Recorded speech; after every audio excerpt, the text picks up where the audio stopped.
أهلا بكم مع أخبار النادي الأهلي اليوم. خبرنا الأول: مصدر من النادي الأهلي يعلنها طاهر محمد طاهر على أعتاب الرحيل بنهاية الموسم. أكد مصدر من داخل النادي الأهلي على أن عقد طاهر محمد طاهر يخلص في 2027 والأهلي عايز يستفيد منه بدلا من رحيله مجانا العام القادم. عشان كده الأهلي بيقول أن طاهر هيستغله يا إما في الدخول في صفقة تبادلية أو يتم بيعه والحصول على أموال بدلا من رحيله مجانا في 2027.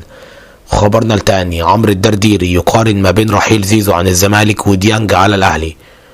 قال الدردير: كل الميديا هجمت الزمالك، ازاي زيزو يجيله عرض ب4 مليون دولار من يوم وفي الآخر يمشي فري، وإنهم أهدروا مال عام رغم إن بيع زيزو كان صعب لعدم وجود بديل، واللاعب نفسه غش الإدارة وكان متفق مع الأهلي.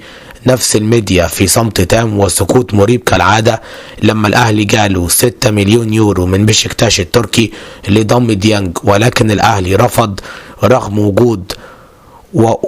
وجود لاعيبة وبدائل كثيرة في الفرقة عشان برضو يرحل ديانج مجانا والأهلي ما يستفادش حاجة، لا وكمان يتم تسويق الرحيل ده على انه انتصار للأهلي ومبادئه. خبرنا الثالث: رابطة الأندية تحسم جدل المشاركين في دوري الأبطال والكونفدريشن الموسم الجديد.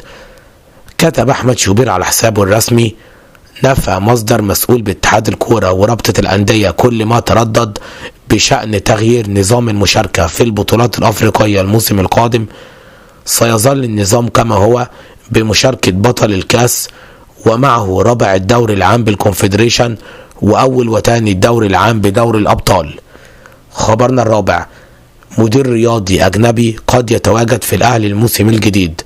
ياسين منصور عنده إصرار على تعيين مدير رياضي أجنبي يكون فاهم في الشغلانة يجي يمسك المنصب ده في الموسم الجديد في النادي الأهلي ويكون هو المسؤول عن إدارة فريق الكورة بالنادي الأهلي، ولكن عبد الحفيظ بيعترض على هذا الأمر لأنه بكده دوره في إدارة النادي الأهلي هيكون منعدم.